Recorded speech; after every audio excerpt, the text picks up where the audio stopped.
আপনি সফলতা বলতে কি বোঝেন? আপনি কি সফল নাকি বিফল? এটা আপনি কিভাবে বুঝবেন? আসলে সফলতার প্রকৃত সংজ্ঞাটা কি?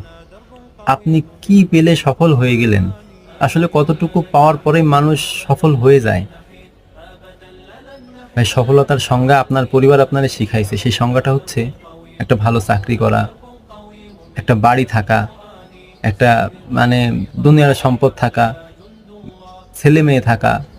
তো ভাই দেখেন, যে আপনি ভালো চাকরি করলেন, অনেক টাকা বেতন পেলেন, অনেক টাকা ইনকাম করলেন, ভালো ব্যবসা করলেন। আসলে কি আপনি সফল? এটা হচ্ছে আমাদের সামাজিকভাবে সফলতার একটা সংজ্ঞা।